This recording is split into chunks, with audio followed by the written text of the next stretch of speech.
Good morning. Nice to see you all. A huge thanks to Zor and to Zeph and to the organizers, participants. I'm thrilled to be here. I'm not sure if I'm the one who's come from the furthest, actually. I think I've maybe one competitor in that, but I was very glad that this happened. And very glad to be here and to be among this international community of scholars. I think it's a very special thing for me, and I hope also for you. And I love the theme that Thor offered to me. He gave me a choice, and the reception and transmission of geological. I had one cup of coffee. It maybe should have been geographical knowledge. I apologize in advance. For the most part, that's my last slide. Do this. For the most part, looking at maps, at city maps from the early modern period, which is what I do, it's hard to translate them onto screens, and I wasn't sure to what extent there are screens and there are screens. This is fine, but those of you in the back, if you want to zoom in on any details, it's possible. Okay.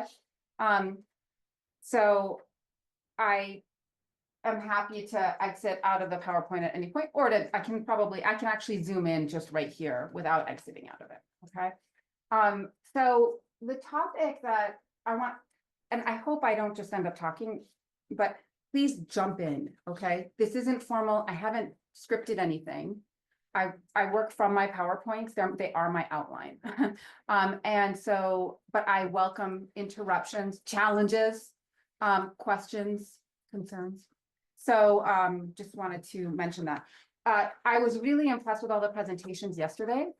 I learned so much about so many different aspects of themes having to do with spatiality.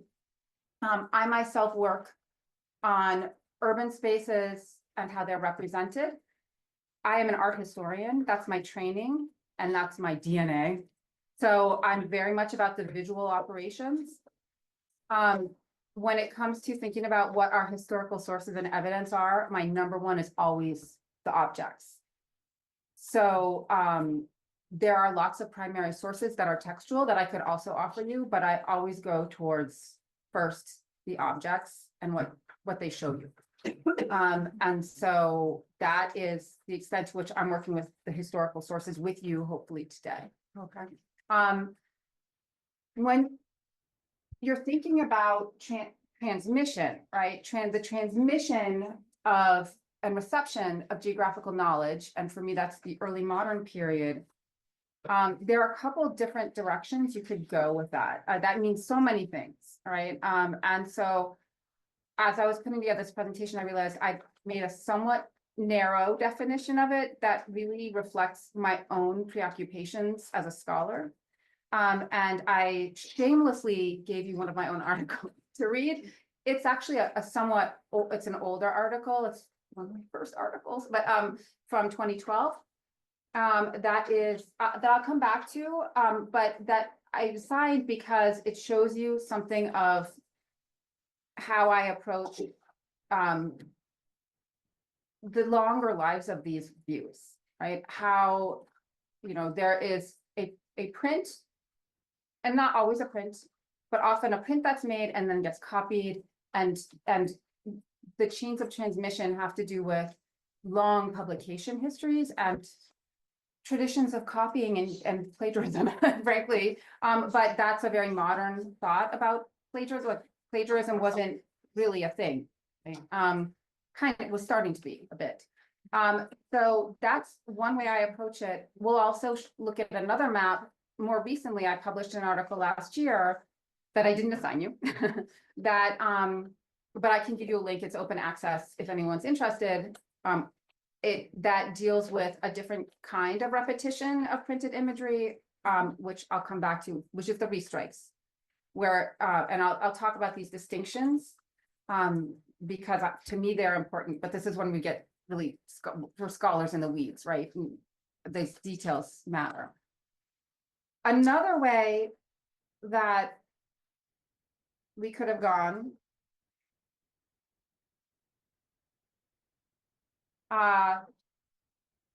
is to think about, and this is very valid, so I wanted to at least flag it. This is as you can see, hopefully, can you see that? Okay, and a pretty famous, or at least printed city map, a map of Tenochtitlan, which is the predecessor of Mexico City. This is the only known representation of that city before it was utterly destroyed by Cortez and his minions. Minions brings a whole other picture into my mind. I have kids, but I wasn't destroyed by that kind of minion. But it's really a map of conquest and of destruction. Because by the time it was published, the city was already several years raised. And so it's a very meaningful map. But it raises the point that a lot of what city images, and I would say maps more largely, but I focus really on how the urban environment is depicted. And city images could bring home to Western European eyes cities very far away. And this map has been much studied, and there's a lot that there are a lot of theories about it, but there's a lot of truth in it, right? And I don't usually think about truth and untruths in maps, although you can't avoid those subjects. But it's a very propagandistic map in certain ways. Maybe you can see the Habsburg flag at upper left at around like 11:30 o'clock. So there are signs of conquest and the prequel of colonialization all over this map, and that's certainly something you see at times. But there are also genuine bits of evidence about the archaeological Tenochtitlan that under modern day Mexico City. So it's a fascinating case. And so if you think about transmission of geographical knowledge, this is a map of the type that would both create a taste for that kind of knowledge, an awareness of these faraway places, and kind of feed a growing taste for that kind of knowledge. They're not always so tragic, but far from it. A couple other examples, just quickly before I turn to the kind of printing histories that I want to talk about mainly today. Things like what I work on now, I'm working on a book manuscript on what I call news maps. I didn't assign you, but if anyone wants, I published an article on Malta as an example, but I'm working on a book that deals with this as a genre of printed maps that started to appear in great numbers really in the 1530s and 40s, that were not the great cities, right? There was a taste for images of the great cities, some of this concept, and I'd actually fit Tenochtitlan into that. It was understood to be this marvelous city, kind of comparable to Venice in many ways. But that's a story for another time. These are places kind of that were hotspots, right? Places of conflict, and are at the time they speak to a growing kind of or a nation news culture, and that sort of an appetite, a public appetite to understand what was happening in terms of conflict sites in places that were otherwise previously not very much of interest. And so that maybe were known. Tunis was understood to be a great city. So I'm maybe not showing you the best example, but there are a lot of examples of places that were more obscure that came to be mapped very much because something topical was happening there. And so where with a great city, like I'll be turning to Rome and Jerusalem, and those are pretty great cities, right? And they with very long histories, and there's something timeless about their representation. there's the opposite in maps like this, and that's one thing that draws me to them is like, so it's kind of working within my area of prints and cartography and city views, but to a very different nature of representation, and also a much more common one. So these were productions that were less in terms of production values, not meant to last as long per se. So even within prints, you have a great variety of the kind of ephemeral to the great display item. Keep forgetting that I'm not presenting this in a traditional way. So one thing I wanted to touch on also is that it's become, since really pioneering work, I'd say starting in the 80s, and in the 90s, it picked up pace. It's been very common to talk about maps really foregrounding their power, the kind of discourses of power, the ideologies that they embody, which is extremely valid. And that was a corrective to a complete absence of that kind of like obliviousness to that sort of really important undercurrent that you often see. And I loved the paintings by Tissot, because there is, even in maps that don't have women, there's like often an underlying gendered component about the audiences. And so we should talk more. But I don't know if you saw me laughing, and you know, but anyway, but mirthfully. But discourses of power and ideology, I would also say, though, I would just caution that they can take over. So this isn't for you, because I don't think you did this at all. But like, and I'm just speaking generally that among my students who are young, I teach undergraduate students, but they are always it's an ideology and it's about power. And I'm like, wait, okay, can we back up a minute? Because okay, maybe that's there. You know, they're very earnest. But I think it's very easy to look at any map and be like, oh, it's all about power relationships.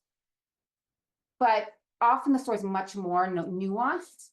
And sometimes that is what I would foreground, and sometimes it's really, really not. Sometimes I think that the story is more interesting if we kind of take that for granted to a certain extent, but put it in the background. So it's very case by case, I would say. And I would just urge all of you in your own work to, if it seems like the most obvious thing in the world, always ask what else is going on, because that will lead you down really interesting avenues. So what I want to turn to, though, is transmission via print replication. Now, here's a place where I actually had an animation in my so I'm just going to show you like the underbelly of my PowerPoint and do some live PowerPointing. This is the woodcut view of Rome from the Nuremberg Chronicle, a little bit more in context. I tend to, because I'm an image person, know that they're part of a larger book, which many of them are, but I tend to extract them so you can see them better. But I did want to show you that a little bit more of that original context, that there was text on the page that it was issued with, that this view comes from a book, right? As so many of these do. But now I'm going to take away the book. Let's see if this actually works. Oops. No, it didn't work at all. Anyway, I'll move this out of the way. How about that? So that we can just see it.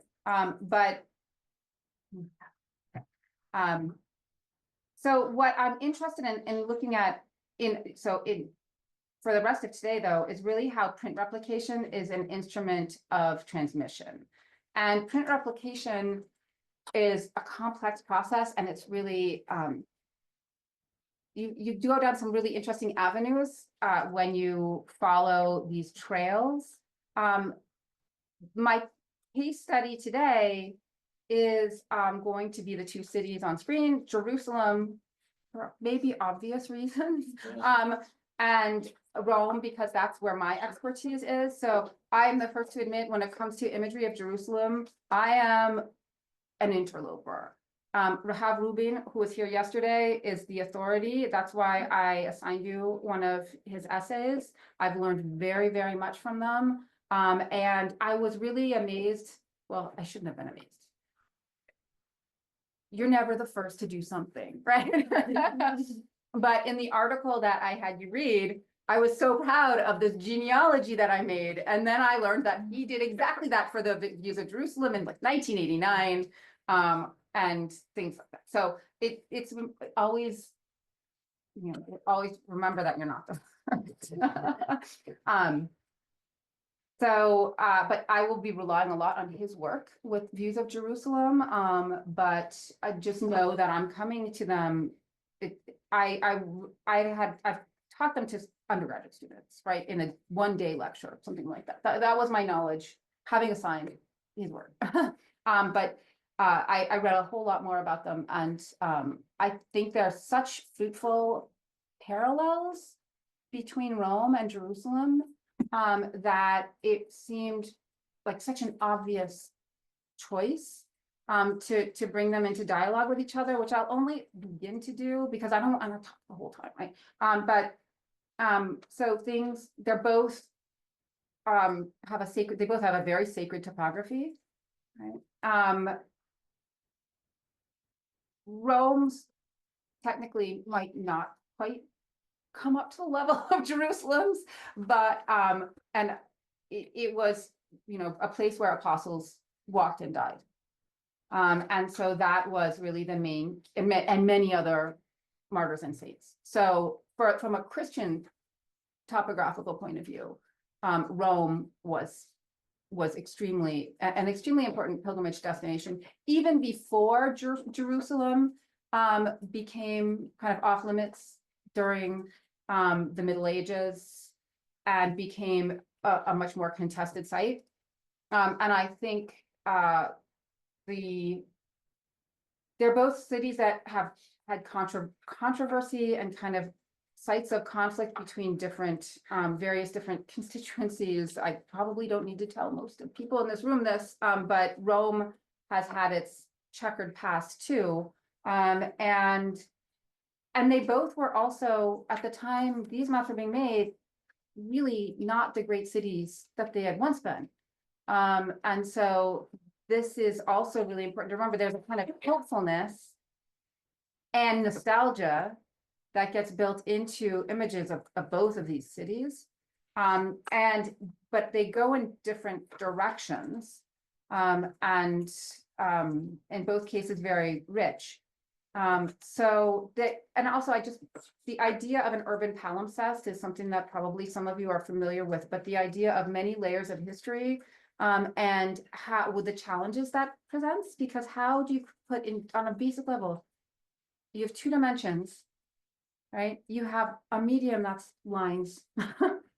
How do you suggest the richness of a topography that has so many layers of myth, history,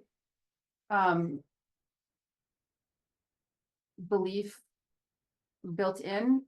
It's really something I think people are still struggling with today, when it comes to that kind of thing, representation, that kind of thing. I'm really going to miss my animation on this next screen, but just bear with me for a moment. I wanted to start with defining the terms because I'm going to throw them around loosely, and I invite you to also, but you always have to kind of understand what you're doing a little bit too. Maps, plans, views. These are terms that are thrown around with regularity, and I've gone through a roller coaster of emotions about these terms. And in grad school, I was like, I'm going to find exactly the right terms. They don't exist. There's no perfect term because they're also hybrid. Okay, it's extremely rare that you'll have a really sort of orthodox plan. Okay, it happens, but it's pretty rare. For the most part, maps, views, everything during this time. Maybe plans are the closest to a more kind of uniform treatment of a kind of horizontal ground plan with measured relationships. But other than that, maps and views there's a kind of a whole spectrum of how they operate. And sometimes you'll have something like someone alluded to Lucia Nuti's work on the perspective plan yesterday. Perspective plans are like the whole paradox of that term is perfect, because what they are is a plan with buildings in perspective. Okay, so that's the perfect term, right? Yes. Curious where the term charts fits in.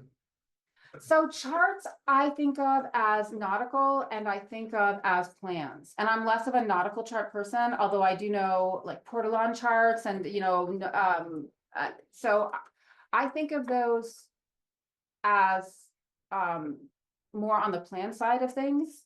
But there, even there, you have a quite a lot of variation. But was that the reference?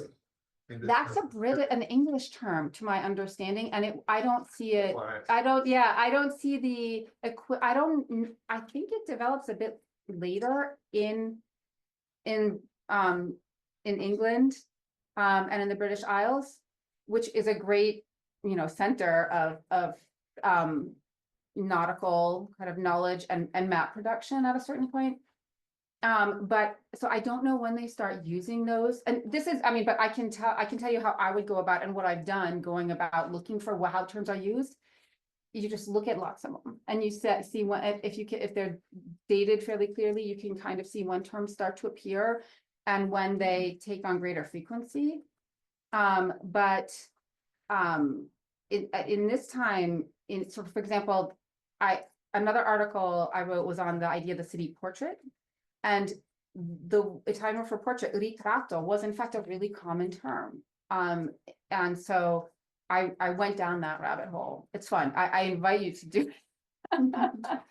But it involves just like looking at as many examples as you can and seeing when these, I've been asked, when does prospect show up? That's another British term that you get for city views.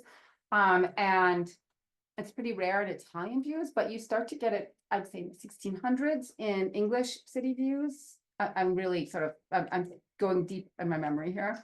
But you see it you see it's quite sporadically in Italy, but it's at meaningful moments. So yeah, the terminology is important because it's very easy to be anachronistic and to use and this is what we're trying to do. We're trying to kind of use modern terms for early modern imagery, and it's often ill-fitting. Like so many of our biases are often ill-fitting too when it comes to this imagery, and that's something I'll come to also. But I think, Dominic, did you mention the definition? Someone mentioned the definition of a map yesterday. Yeah. Okay. Yeah. Sure. Okay. Sorry, I didn't mean to. Save it. Okay. Yes. No, it stuck out. I wanted to kind of linger on that definition for a moment. So first, there's a slightly older one that is cited in the history of cartography. That was the British Geographical Society's definition. Maps may be regarded as including all types of maps, plans, charts, and sections, three-dimensional models and globes representing the Earth or any heavenly body at any scale. I also like the earlier kind of a lasting one, any part of the Earth's surface. Okay, so it doesn't have to be the Earth, it can be any. And then in this, many of you know the History of Cartography project, and if you don't, it's available almost completely in PDF on the internet, and you don't have to spend $400 on a single volume or go to the library, although libraries are great. But the History of Cartography, there's multiple volumes now. But in the kind of or the inaugural volume, right? Their ambition is clear in the History of Cartography. We are going to set the record, but it actually is pretty authoritative. And the definition that's put forward by Brian Harley and David Woodward, maps are graphic representations that facilitate a spatial understanding of things, concepts, conditions, processes, or events in the human world. And so I love that definition. So basically, if you have any inclination to call something a map, just do it. Okay, that's what it boils down to for me. And what I also like what they leave out. Okay, and because a lot of this speaks to modern biases or notions about what maps are. So what they leave out: scale, any reference to scale, any reference to measurement or accuracy, to physical visible reality, to verisimilitude, to land, right? That to me, I was like, I was brainstorming. So this is my brainstorming probably at midnight last night. They leave out any reference to it being scientific or aiming for objectivity. And these are all concepts that I think are unspoken understandings today of what we expect from maps. But that's flawed even today, but that's not for I think maps are selective. Everyone, probably, anytime you deal with spatiality or with maps or mapping, that kind of, the idea of lying with maps, that always feels a little strong to me. You can lie with maps, but they're not all lying maps. Like that's like kind of like politics. And I'm like, whoa, that's a little strong. But maybe they're trying to tell the truth. Maybe they're trying to tell a story, right? But but you should never assume that they're truthful. Like, what even is that? Anyway, I don't mean to be a nihilist. But at the same time, I also want to acknowledge when it's kind of like you know it when you see it. So which of these is more map-like? Why? That was really clear. I guess the first thing that comes to mind is the perspective. Seems more like a horizontal plan, as you said before, and less of a view. Did anyone think of the one on the right? Why not? Thunder maps don't look like that anymore. Yeah. Can we nail it down further? This is where my art history, like, what are you seeing? Shading in 3D object. I think it was yesterday, someone who spoke about maps and how some kind is very flat, but there were once maps which actually illustrated the mountains and the view. So I think it may be considered as a different kind of a map, not that this one is a map and the other one is not. Oh, you are preaching to the converted, right? Absolutely. But I'm also, I completely agree. But by the same token, I suspect that the quick jumping to the one on the left, maybe a generalized, right? Because it's like, you do know it when you see it, right? Then we can intellectualize it. Yeah. I guess the left one is more applicational. I guess we think of maps as tools that we use to orientate ourselves in space sometimes. Yeah. Whereas right one looks pretty and like a nice kind of impression of how a city looks from a hill outside or something like that. So the left one lends itself more to a kind of, I could use this as a tool to orient myself in space. Yeah, I think that's. Although when you think of it, but if you think of the skill, I guess this is you had to learn the skill of translating like this flat representation of space into something you can orient yourself with, and whereas the right one is like more like what you actually see when you're at the point. So That's such a great point, because I think also we like don't recognize, like we basically are, it's completely that skill of using a map. Cartographic literacy is something that many of us know before we even are literate in other ways, like of text. So like my kids, but not the kind of maps that I like grew up with, but nonetheless, they, yeah. I had a question when I saw these pictures, like, should a map be the same, the opposite dimensionality of what you represent or to represent? And maybe dimensionality is a spectrum that we have, like, between the two pictures, we have a spectrum of dimensionality, and maybe the technique that we do to move a three-dimensional thing to a two-dimensional map, it had more nuances on the technique side of it. And I agree that if we link between navigation and maps, so maybe the left one is clearly a map and the right one maybe a painting, more of a painting. But maybe if we speak about the transition from three-dimensional to two-dimensional, maybe we can speak of a spectrum of maps in relation to the dimensionality. I think that makes a lot of sense. And I was just, because what was stated is actually kind of, I guess, put in modern terms, that's kind of more like a Google Street View. Well, because I was about that being able to orient, I mean, anyone who knows what the old city actually looks like, it's completely off. I actually would get completely lost with that map. While that map, if you know, if the structures and everything is correct, I could actually use that if I'm coming from that perspective, Mhm. from that kind of, in order to figure out where things are. And actually, when you drill down, you can see that the right-hand side, Rome, is Rome of that time, that period. But the left-hand side, it's not Jerusalem. It's an imaginary view of the historical Jerusalem and the time of Christ and the Bible. And it looks like a modern map, but the content is totally imaginary and historical. And also in the marginal, there are many, many little Oh, yeah. cartoons Right, yeah, of events that happen. So No, you're absolutely, I'm gonna stop you because you're jumping ahead, but you're absolutely right, because I think all of those things are like spot on. And did anyone notice that it has a horizon? It's hard to tell because, but it has hills and a horizon.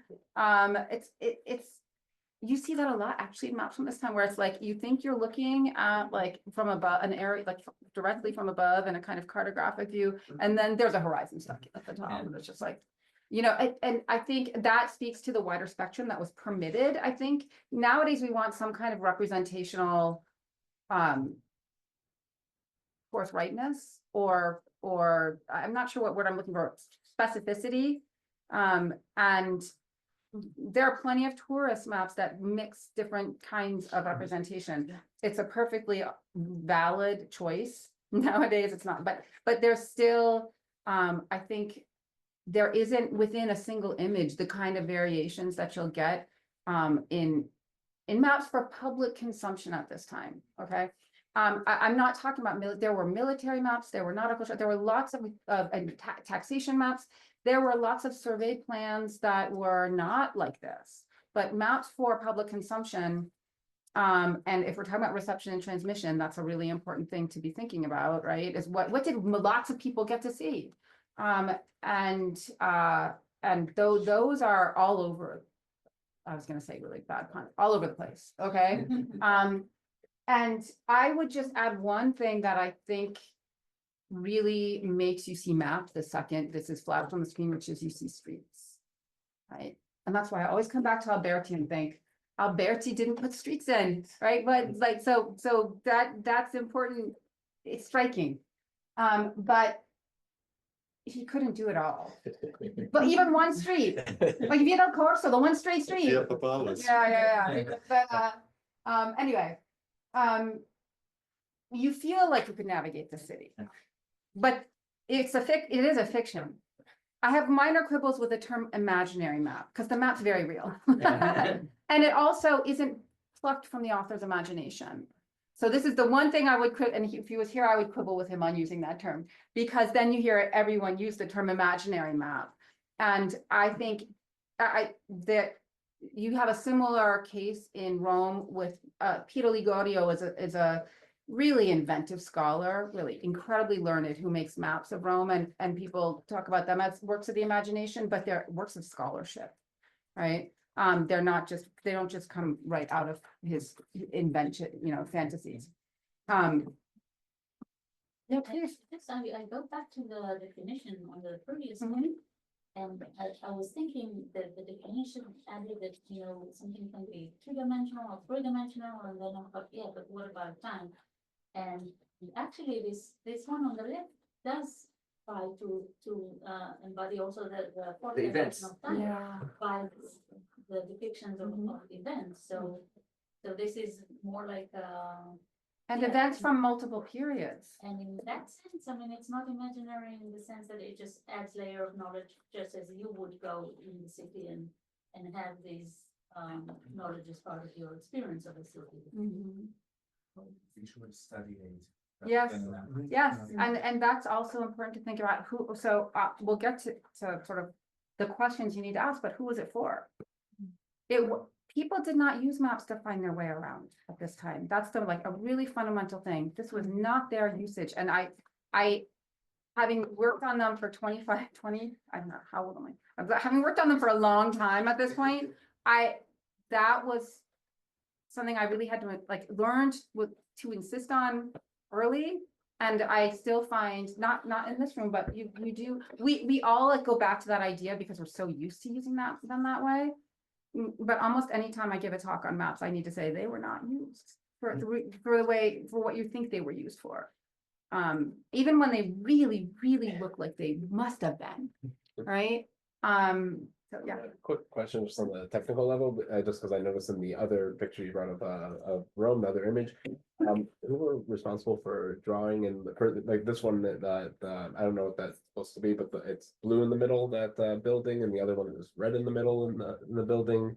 Wait, in the one on the right? Yeah, Who was responsible for designing the image or for coloring? no or- coloring. Do you know any of that, or that's just? We, random? no, these names are often not known, but we do know that there was division of labor. So there were usually professional colorists. There's a whole other question, and I worked in like a commercial antique map gallery that's where I started to love them because I had access to lots of them. And that was before grad school, but there can be new color because it makes it more saleable. There can be old color. There are ways to tell the difference. A lot of it, again, always has to do with looking at lots and lots of them. And then there are other tricks. Like if the green has oxidized through the paper, it's very likely to be old paper. I'm sorry, it is old paper, old color. But there are all sorts of tricks. But at the time, luxury copies would be colored, and they would be colored before being bound, and there would be a colorist responsible, or many responsible for doing it. Mhm. Don't we expect maps to use abstract symbols rather than, get them to depict a picture? That I think is something we expect from modern maps, because we're Yeah, used to yesterday. like, what's that? Oh, yes, the map we had yesterday. Oh, I wish I like had asked for that and put it on screen, because we've learned to decode maps also. If we're not familiar with the symbols, then a legend or a key. Legends and keys you start to have I get them mixed up even I get them a legend for the sites, like there'll be numbers and sites, and a key for what symbols mean. So legends, you'll start to see them in the early modern period very quickly, 16th century. And keys are later phenomena. I would peg them more to like Enlightenment kind of stuff, but I haven't gone down that particular road The yet. Islamic map I will show is very symbolic. Yeah. Ptolemaic maps also have a lot of symbolism in them. City maps at this time, they're working on those conventions. It's interesting because you see them working these things out. So I'll show you a map of Rome that is a very orthogonal plan, the first published, very dedicated orthogonal plan of Rome. And it, the maker, the designer, and sort of the mastermind of that plan invented a way to show topography, to show hills that looks kind of like modern contour lines, but isn't. Right? So they're trying, it's really a time of innovation and experimentation without having these set kind of patterns that we're more familiar with now. How the change to more abstract symbol from pictorial images, how does it relate with the changes used? Does it correlate with the changes used? I think it's pretty closely related. Because then I'm thinking this through, so I'd have to like really sit down and think about this harder, but I think those two things really go hand in hand, because with utility comes a desire for efficiency, right? And symbols can make the map much more communicate in a really efficient way. They deliver different kind of information. Yeah, that's another way to look at it, right? And they deliver different kind of information using different visual tools. I was just wondering, because you gave the context of the Nuremberg Chronicles, the one on the right, and what do we learn when we also remember that clearly the person who was producing the engravings for, like this one, there's a lot of repetition, that is to say, houses look like this and churches look like that and walls look like this. So how does that complicate the picture when you say the whole project of the book? I mean, the map is as it were about specificity to teach you about a given city, Mhm. but at the same time, they're working like with Lego, as it were, they're Yeah. working with already building blocks that are sort of there. Right, you have to, those are, you're absolutely right, that there's a lot of kind of stereotyping here, or a lot of infill or kind of smoothing over nuances, but you always have to think about it on a case by case basis, and also always think about it historically. So when I think about this view, I think about what was there before this view and what came after this view. And this view, which is one of the Rosselli derivatives, spoiler alert, although you probably already knew that, but that I had you read about, it was actually quite groundbreaking, and the larger project of the Nuremberg Chronicle was one of the first works that had accurate, relatively, right, recognizable visual, see, it's like easy to fall into the trap. Recognizable city views that would, as someone said, I can see it's Rome, like there are things that make me see it's Rome. How much did you need to know it was Rome? And this is a very early example, because before this, there's a whole history before.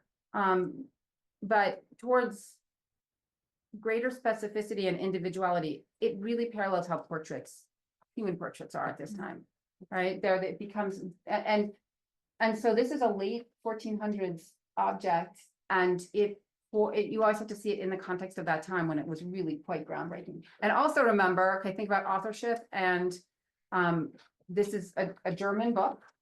It's not something printed in Rome, like where the author is, what their frame of reference is, what knowledge they have, and is really critical in both of these. Yeah, just one little thing to add is, there is a city icon which is used in the Nuremberg Chronicle wherever they don't have a view of a particular city. It's the same city with the double-towered church. So Yeah.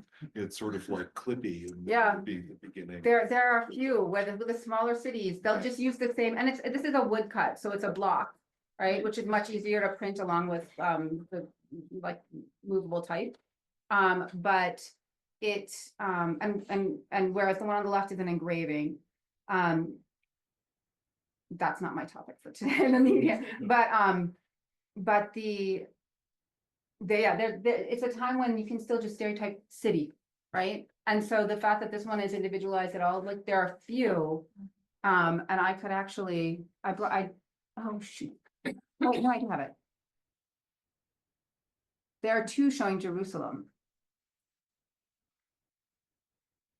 Two very different, and that try to do different things in different eras. And one is the moment, I think, the destruction of the Second Temple, and the one on the right is meant to be more like the Platonic excellence of Jerusalem.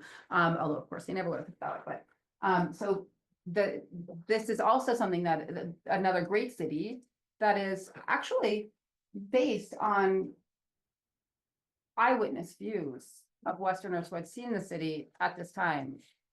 So it's not just a stereotype, but you do see a lot of those in the Nuremberg Chronicle and in other printed books, like the Chronicle of Jacopo Foresti. You see a lot of the same kind of stereotyping. Yeah. And in the stereotyping or in the division, so you said about the big cities, and there's like the news maps, right? But there was also the Tenochtitlan, right? Which is like the New World and the conquest and this stuff. So is there a division between our cities, I let you define, and the cities of, for example, Tunis or Cairo or other cities, or like Cairo is a great history. There's a fantastic, I mean, and I deal with the European views of these other places, Yeah. so it's always how do you conceptualize the other, right? And so, but Cairo has a great view. so is there a difference? So like a big city is like, never mind if it's Cairo or Venice, we do it the same, and it's a small city, so we do it the same, or is there's also there are their cities, and these are our cities. I don't think I could generalize on that point, because there's a little bit of every scenario. And so I think what can be very interesting is that is sometimes it's not what you might expect there to be just such an obvious Western bias. And especially when it comes to cities that were under the Islamic rule, like Cairo, you might expect there to be a very, really propagandistic impulse to, and it's usually there a little, at least a little bit, but it's rarely the dominant factor. And, you know, similarly with the news maps, there is an air sometimes of that, and it's like the prehistory of like the concept of Europe, but it's not by any means a formulated history yet. That distinction between, you know, us and them was very malleable. And I see that in news maps where, I mean, you have things where on the one hand, you have, you know, Il Gran Turco, the infidel, and you certainly see that a lot in visual art. But when it comes to news maps, that's really almost minimal. Like they are a little bit more journalistic, and then suddenly they'll just put in a bunch of flags, right? And then it's suddenly, okay, fine. You know. They were often sold as single sheets, and then there were also news reports, like the broadsides that were being printed and sold. And so my theory had been that usually viewers were collecting both.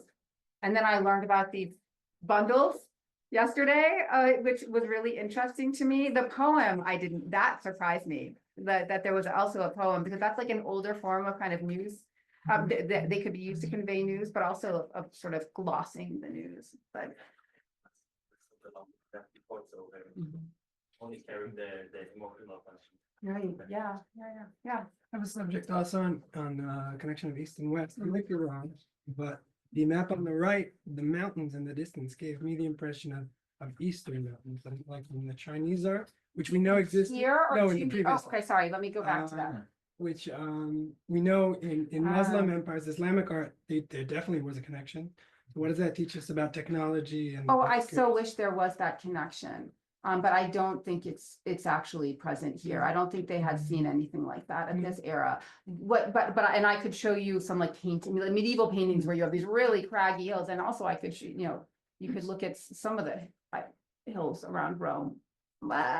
This looks a little more Dolomite-like to me, but this is also being made in Nuremberg. I don't, you know, so that might be a little bit of filled in kind of, there are hills in Rome, and outside of it, let's just put in some. But there weren't workers migrating from the. No, I mean, look, not so much East Asia to Western Europe. Other places, yes, increasingly, but East Asia connections, I think, were later for the most part. The map on, what was the format of the map on the left? Was a fold piece. That of was paper? also, yeah, can you see the fold in the middle? Yeah, So that was also in the also, that was, I tried to put them kind of really roughly to scale. But it was also, and if God willing, you will see an example of this at the National Library later, but I said it, apparently some maps were too big to be displayed, and I bet you they're mine. So I asked for 3. I'll show you pictures of them so you know what you either will see or would have seen. But it's a really large, it's a double, what we would call a spread. Okay, so like a double folio. And quite, I have the measurements in a later image, but I think it's like, it's like 50, it's a half meter wide. So and that's a big print by this time. And it didn't have text on the same page for various reasons, but in part so that you could have the image really fill up that space. But it was in a book. It was in a book. So you're saying that that's a bifolio kind of thing, that's a full page, and then on the other side there's text on the other sides of it. Yes, usually. It didn't, and I can kind of see there's like folds about a half, like at the quarters. Did it fold out and then fold back in? That's a really good question. I don't know, but that would be a really weird proportion. But it could be also just the connections between the plates. Yeah. Engraving, so they did it in Yeah. separate plates and then. This screams 2 plates to me. So I don't know what those additional folds are, but that would be a very odd very vertical format for a book page. So you never, like, these images get taken out of books and then they get folded by someone folds them. And then some kid draws in the back on crayon or wheel. They have scars, especially when they're taken out of books. When they're protected in their book covers, they tend to be much better preserved. There are always exceptions. Look at the flood of Florence, like where so many books were really damaged horribly, but anyway, I digress. And so thinking about long lives, you read about Rosselli, and I'll come back to that. I also wanted to talk about what long lives can mean by looking at this. This is a map of Rome, a really grand thing. This thing is maybe twice as big as what you see on screen. And maybe 50% bigger. But it is on 12 large copper plates that I have photoshopped together, okay? Because sometimes there are plenty of joined versions, but this is an original, like a first state example, which means the first issue, basically, before any changes were ever made to the plate, or the plates, right? So, because it's 12. And so this was one of those grand display items. It's as big as that whiteboard. How about that? That gives you a little bit of a visual. And really detailed, spectacular. It's that mix where you have the street plan that gives you a sense like maybe I could navigate the city, but if you're not gonna have that big old plan out on the screen with you.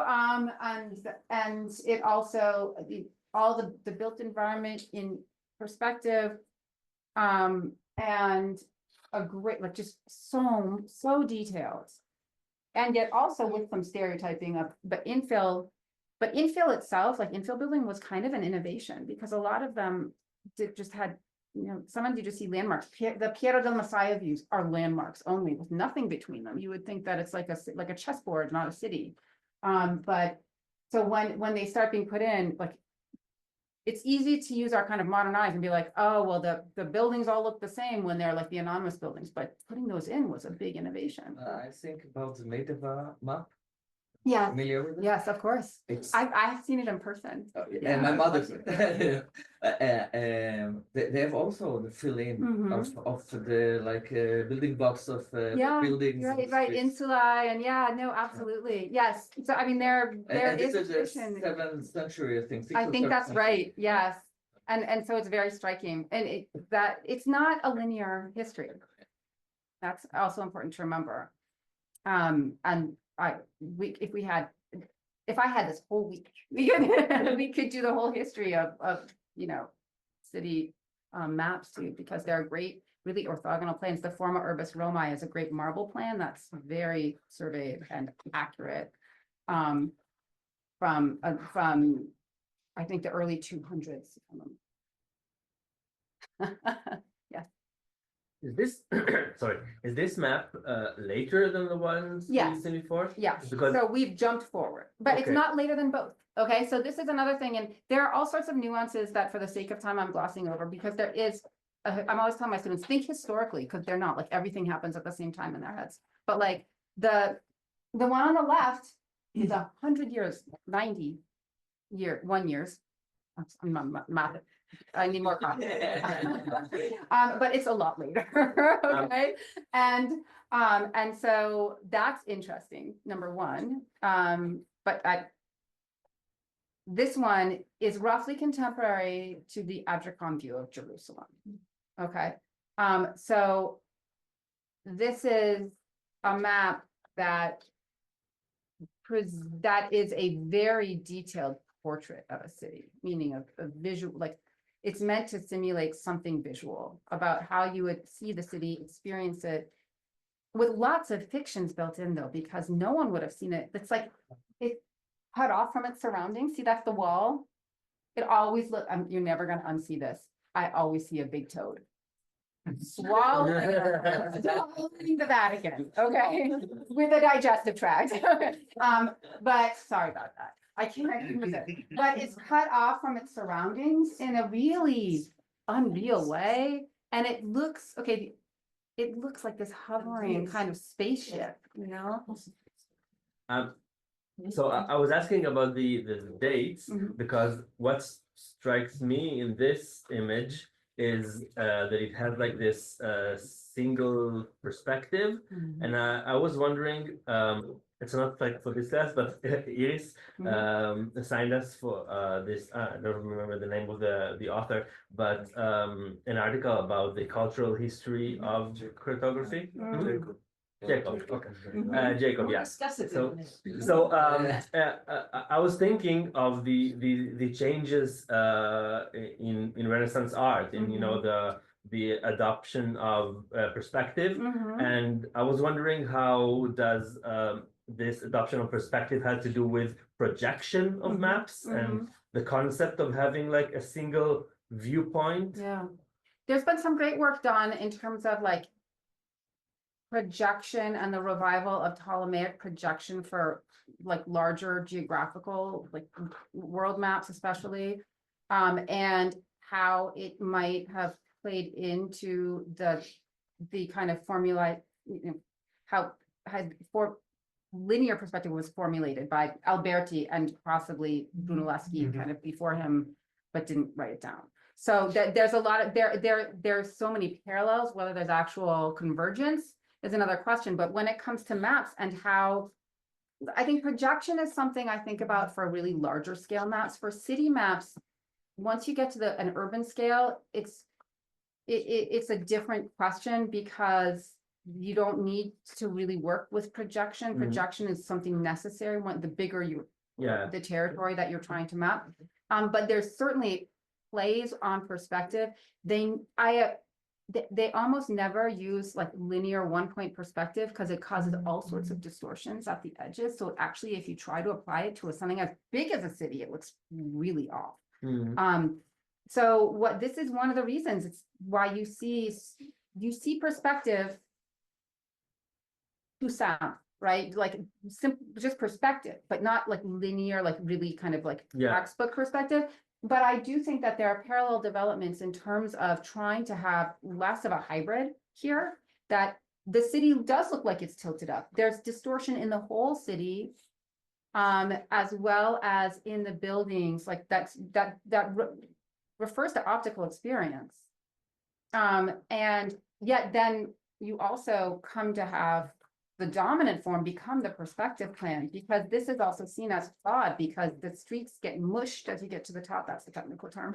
But like certain things happen that are eventually seen as unideal. But what I love about this period is the experimentation. Like no two are alike. They're doing all different things. They're trying all these different things. It's really inventive, and there aren't really rules, right? So maybe it's connected to scientific progress in geodesic sciences and like Mercator.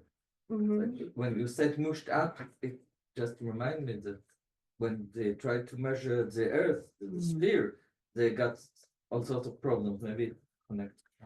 Problems of distortion. I think again, that's parallel. And there are certainly, surveying is increasingly a thing. Surveying is a known, increasingly practiced compass surveys. They were very time consuming. So it wasn't like modern surveys. It wasn't even like 18th century surveys. There's, you know, it was a little bit, it was very laborious, but it was doable. Okay. People knew how to triangulate, and there were manuals on this. I don't think this was a surveyed view. And we could go into that whole history. I could show you some survey views. I will show you one in a moment that I keep talking about. But first I want to show you in terms of transmission.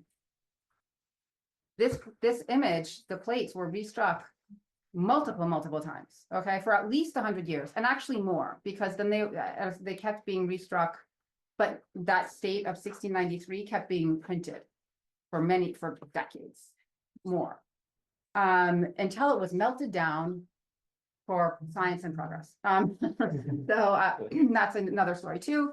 But so this is another way that things get transmitted, and it's interesting when you start to think about a view. I'm sorry, also copies and derivatives. So do they get worn down over time? Like, do you see that? you do see that.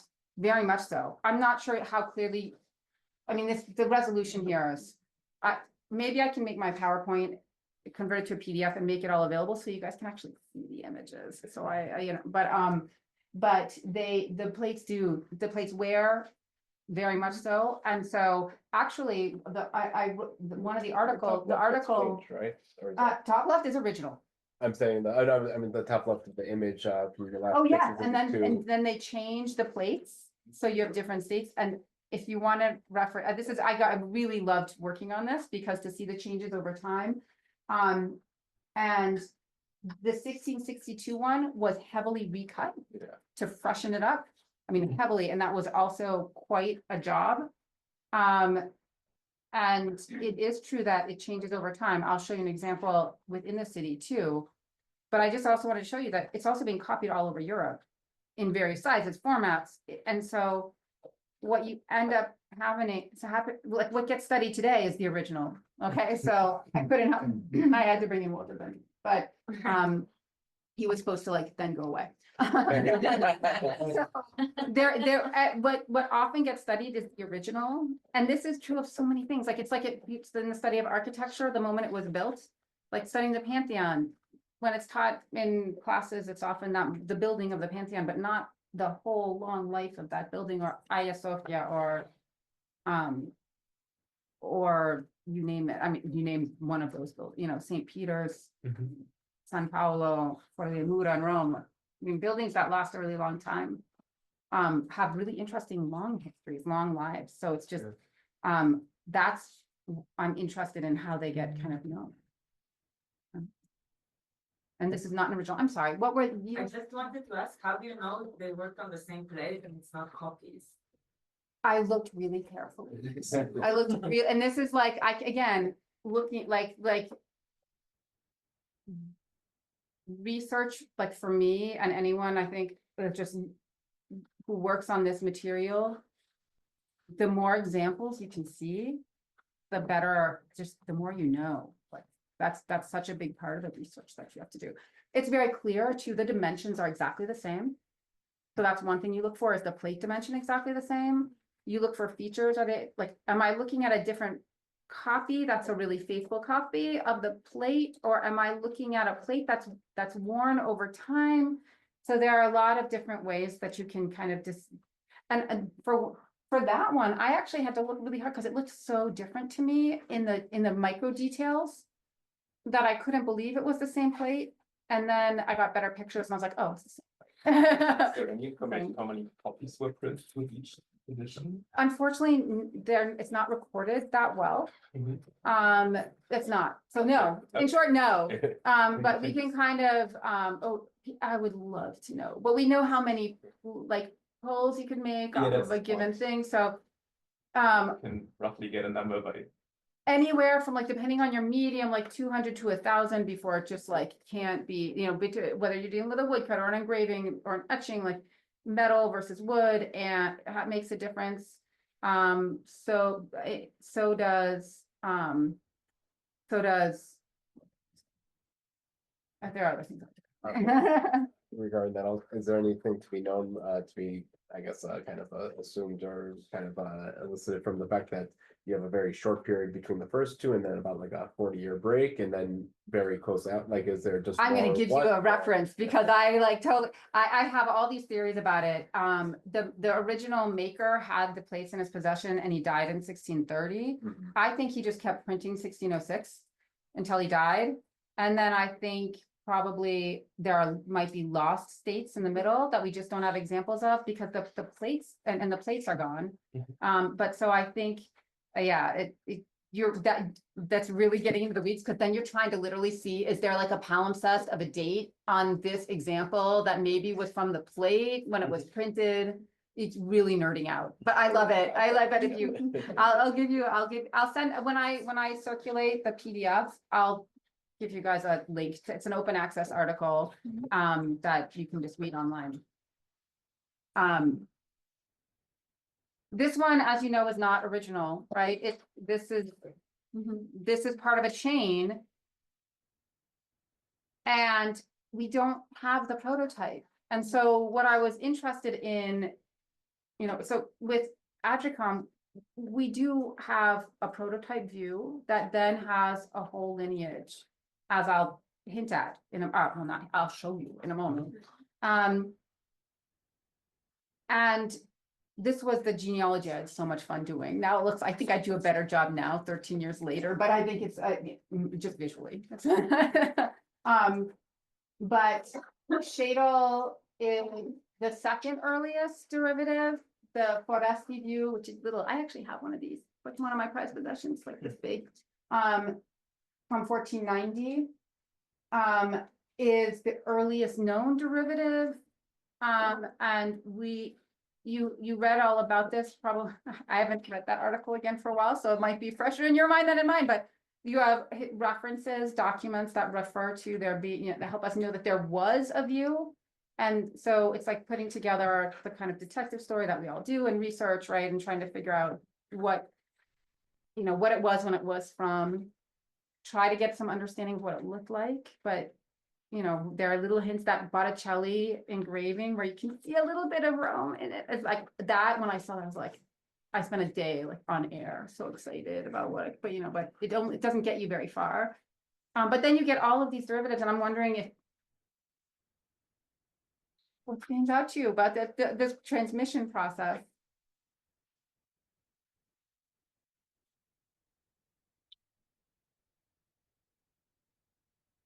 It could be, I don't like. I'm just asking that one of the things that always strikes me in the Mantova one is that it shows a lot of towers, which aren't visible in the other ones. And there were a lot of medieval towers in Rome. Biondo in a letter says, looking down from the Alban Hills, it looks like a forest with all the towers. And it's just interesting. Do you have a theory why that drops out? It's a good question. So much drops out. Yeah, And I but- guess the question is, but are they're they really thick. deliberately dropped out? Yeah. And they're pretty thick. I think there's a torre, one of the towers is in the printed views too. Yeah, but One there's of just, them but the sort of is like- little random, Yeah. you know, remaining.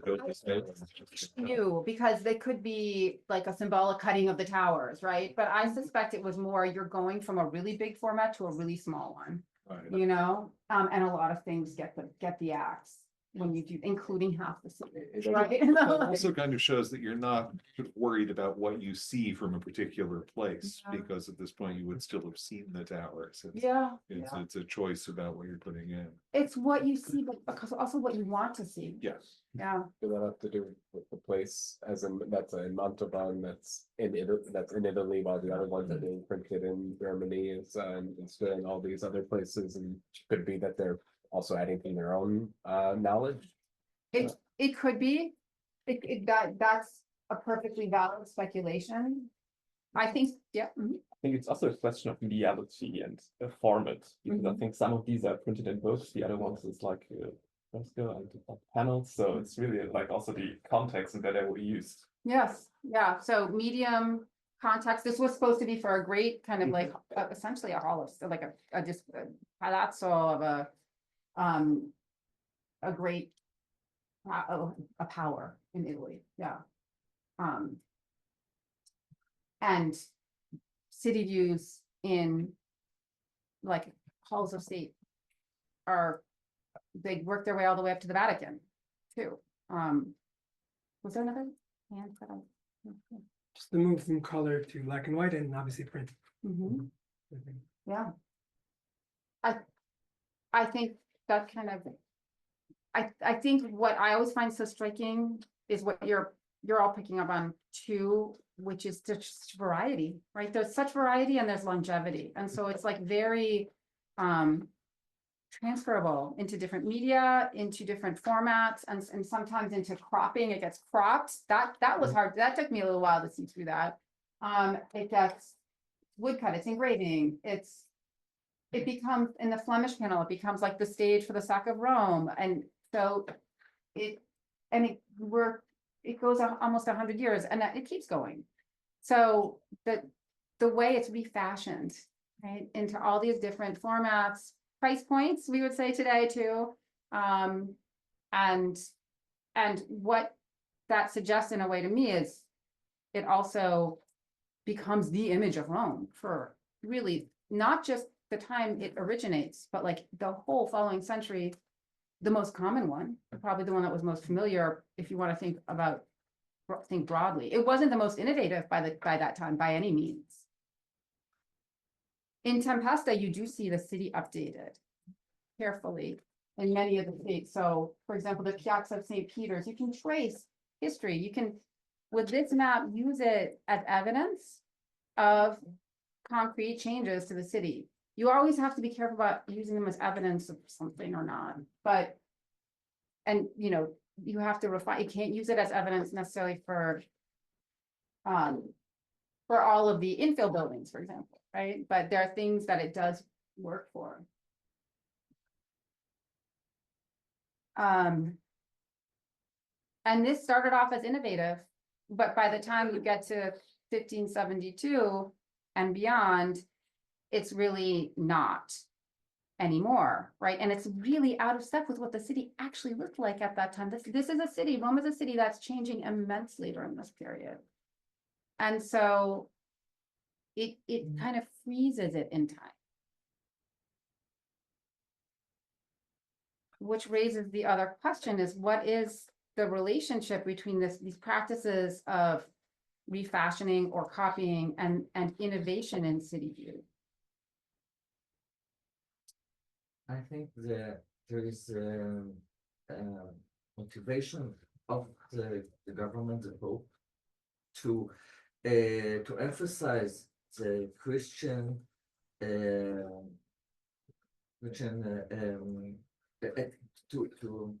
display the city as a Christian city, it's not as the Roman city. To decline the past and to show the building projects, the purposely building projects along the history. Like in Jerusalem, it's opposite. Jerusalem, they want to delete the modern Arab Muslim buildings from the map and emphasize Christian, the old Christian, the Roman city of the time of Jesus. And it's a totally different. It's totally different, but it's totally the same. It's totally the same. Yeah. I think one thing that's interesting too is that these are not like, so they're not state sponsored. So but they are, but you're absolutely right. They do uphold a kind of papal view a lot of the time. You don't have to be sponsored by the state. No. To align yourself with the view of In fact, it serves you well to align yourself. But there's also, this is also commerce, right? Yeah. So they're also aligning themselves with what people wanted to see among their audiences, right? Yeah, just a rough guess. I mean, there are probably like core elements that get transmitted again and again and just updated to all the new information they have. So far as I can see in these, not so much. Okay. Okay, so actually, maybe the fact that they were so many of these are Northern European might, whereas the Tempesta maps were still being issued in Rome. And so they needed to be, or there were greater expectations and more eyewitnesses who would see that it was out of step. But I think that this one, just to get back to one thing, I think it privileges the Christian side of the city, but I don't think it effaces the Roman. But it kind of subsumes the classical. So the Pantheon is the greatest building of antiquity. I'm sorry, I don't know if there are other candidates. Sorry, I'm sure there are, but I know there are. But it was converted into a church. So so much of Rome has that dual identity. And I think it's interesting if you think about, just because I'm also looking at the time, but I also want to just point out that in maps of Jerusalem, this building, which is very familiar, is called the Temple of the Lord. And they do not mean Allah. Okay. They're appropriating it into a Christian structure, right? I think it was the previous name. No, What? but in the Crusaders, Don't- days. Crusaders. Yeah. But it was built before. As a At this Muslim, time, at the time, Yeah, but but at the this- time, no, but that's, they- that's the identity they're choosing to They emphasize. portrayed right? it as the temple, it's Yeah. the Temple Mount, so this is the temple, the Solomon's temple. Yeah. I mean, and that's, Therefore- But at on the this right time, there, that you was have the not- Vessels. and Yeah, that's what everything. the legend on it says. Oh, Temple of Solomon, sorry. Oh, it's the other one. There's another one. I'm Yeah. sorry. See, I already ran into trouble. There's another one where it, but I think it's Parasmius where it calls it the Temple of the Lord. Temple Dome. Temple Dome, There was yeah. actually a switch during the Crusader period. Temple ceremonies was Al-Aqsa. Oh, Then that moved to. it's kind of like, it, I mean, it's in part, it's like these slippery labels. But it's not just accidents, No, Because you Not know, at all. so, yeah. Templars, Oh, the Templars were, yep, all right. the right, order right. had the headquarters in Al-Aqsa. Yeah. I mean, Al-Aqsa's not even here. Did they? It's no, it's over there, it's in the, on the side. Yeah, The Oh, I'm not showing enough? Okay. It's pretty de-emphasized though.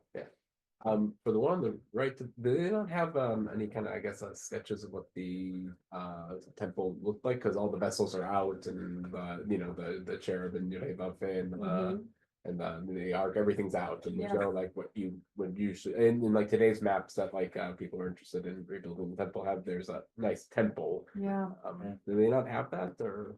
do they- I don't think they had, I think they saw in the person, we don't know if the person who engraved this Edicum map actually being in Jerusalem, I have not seen any reference that he was in Jerusalem. but people who were in Jerusalem and they told about them and drew sketches of the buildings that were on the site, and there were ancient buildings, and they didn't know when the buildings were built. Mhm. So they assumed that Right. those buildings are the buildings of the Bible.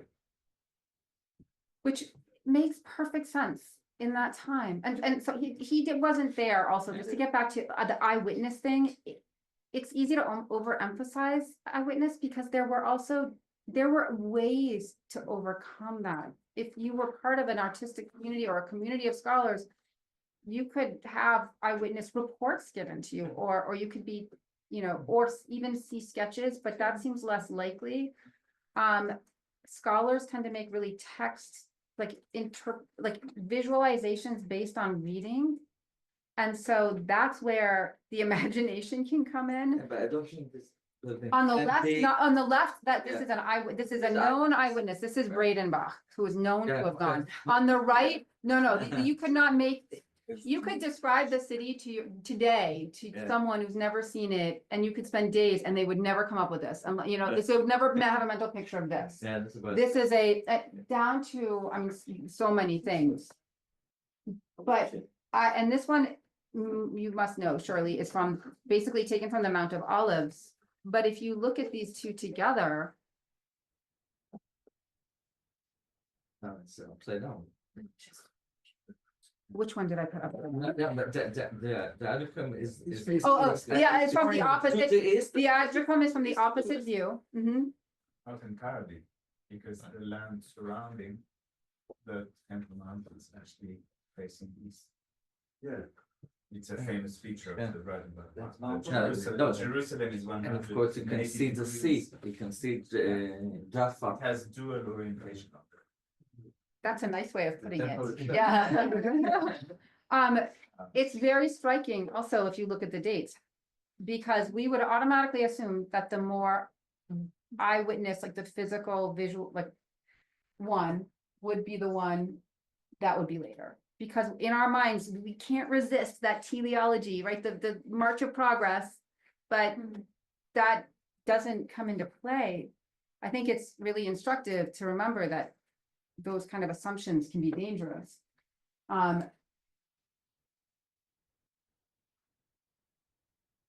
I also, so this is the Bradenbach, so it's that part of this much larger context of, and it's pilgrimage literature and it's 1486, so we're even before the Nuremberg Chronicle, this book. And it's quite spectacular, and this is a fold-out plan, okay, you can see that. And I had talked it to the mill, but it's a much broader context of really the Holy Land in general. What is striking also is that they both had, you could, and Rahava Rubin has done a lot of this work, right? You can sketch their genealogies. But when I was trying to find, when I was like overwhelmed with choices of maps that I wanted to have on display today at the library, at the National Library, because it's such a phenomenal cartography collection, I thought to show a few derivatives. And I was like, well, which are there the most of in that library? And so I went looking, and in fact, you would think that the Bredenbach would have caught on more, would have but it, if anything, I think it's the opposite. I haven't fully counted, but if anything, I think there's a longer and more constant tradition of this map continuing, while more updated paradigms displace Bredenbach.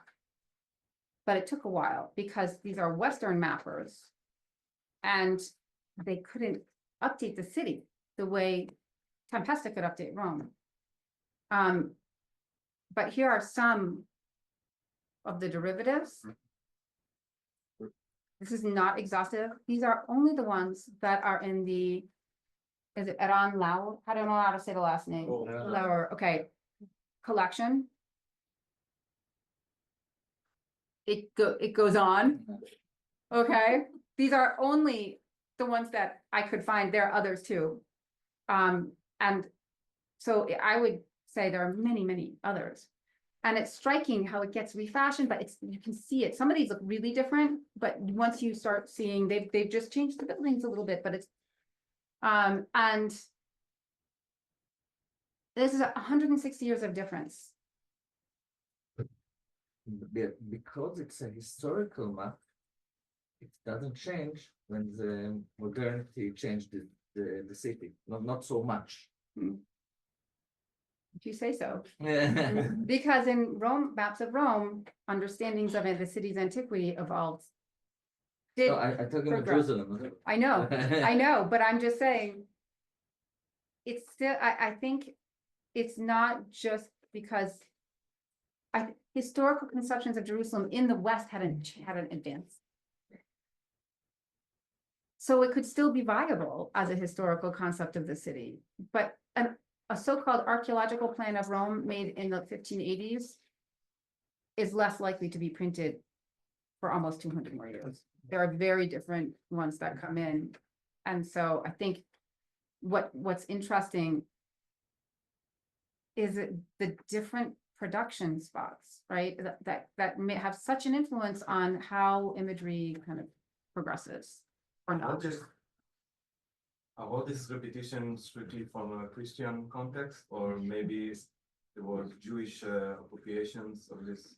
I have only seen them in a Christian context. And from its inception, the view was made by and for Christian audiences, by a Christian maker, kind of toward a Christian audience, but also subsuming, right, Hebrew and Jewish history with the temple, right, and with other things. So this was, I mean, in Christian Rome and papal Rome, it was like all about subsuming everything. Antiquity, Old Testament into New. It was equal opportunity appropriation.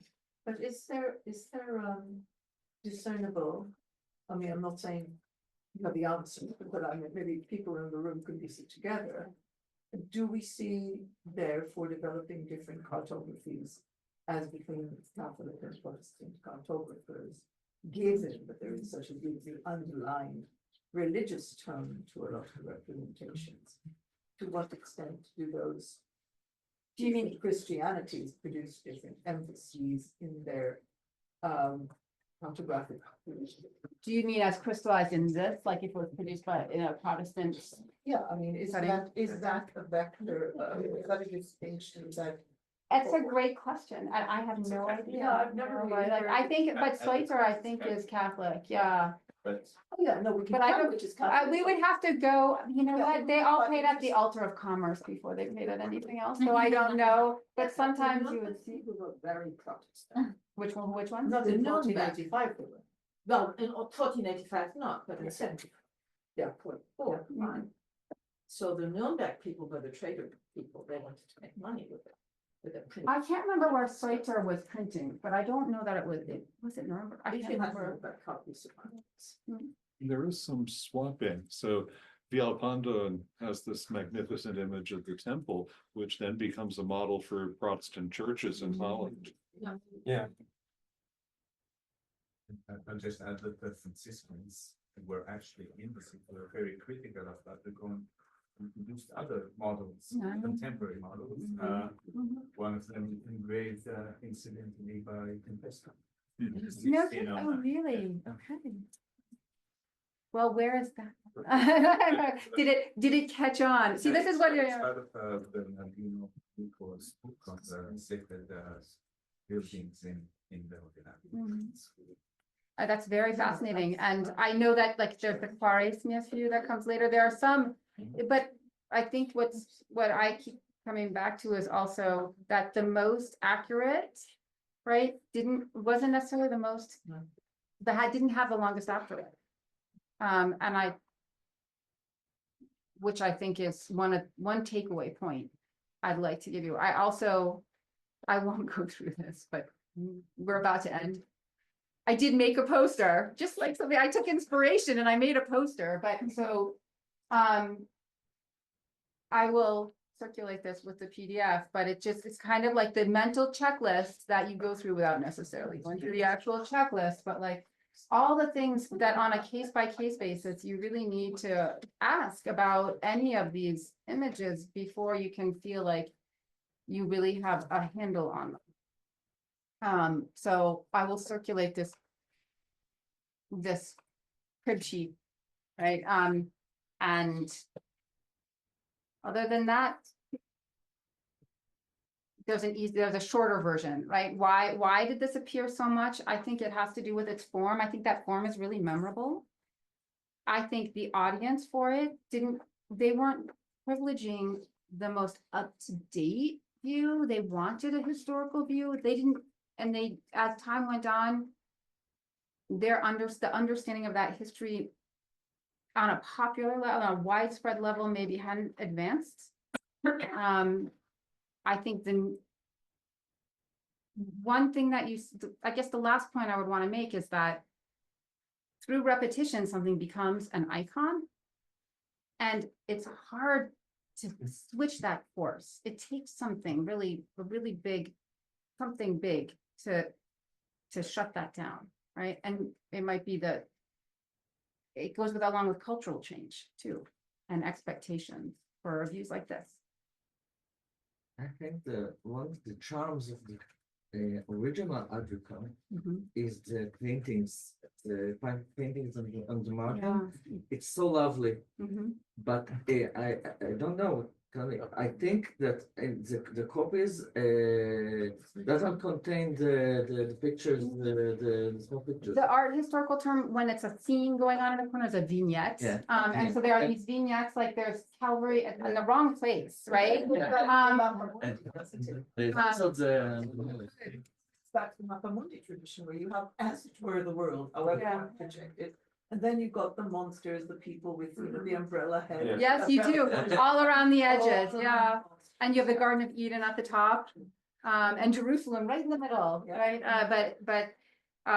Yeah, that's a great question. I'm not, I think some of them do and some of them don't. They decide what to keep and what to let go, but they keep the basic kind of core image. only the basic, not the charm. Well, but the charm some of is them gone. keep the charm, some of them Yeah. keep the charm, some of them are more literal kind Yeah. of appropriations, some of them are copying, some are innovations or reductions, or, you know, they.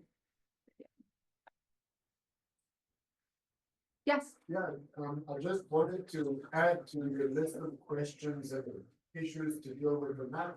And it's connected to the whole, this whole school, the movement of the map in its production, in the period of its production and in the period of its consumption.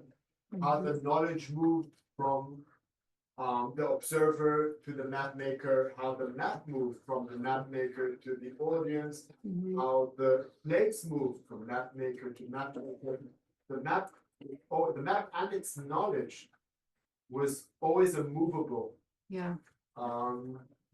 That's That's a great point. Never static, and also never the product of a single individual. But I think that's a great point, but the mobility of the medium. Yeah. Thank you. Was it a question? Yeah. Thank you, it's a wonderful presentation. Thanks. I think what Jeff and he was trying to point out and pushing it to think beyond this methodological framework of reading. I would also go with the new historicism and approach to read this text not in isolation, that the way Cornelius and the neocritics were reading, but the new historicism that which brought us to think beyond all these steps, that who made it, why it is made, how it is made, how specific map was preserved, the politics of memorizing and forgetting the intention behind preserving a specific map, not all the maps during that time. Yeah, well, So I would hope that's understood. You're right, I don't put this in there, but it's a very valid point. For me, it's always part of a larger context. On the one hand, you have to think about each individual map as an agent, but you can't divorce it from everything else that's going on. And a lot of these existed, and indeed, you can't divorce them really from the text that they are a part of. So they're often intertextual, intermedial, they transfer from one medium to another, from one place to another, so they're transcultural. And it's that. But then you really need to look at the individual objects to kind of understand how they're operating within it. So that you have to do the micro history within the history. But I think those are very important things to balance. Thank you. Yeah. I will say this is basic questions. I'm just some of those. Yeah, we will. I look forward to it. Thank you.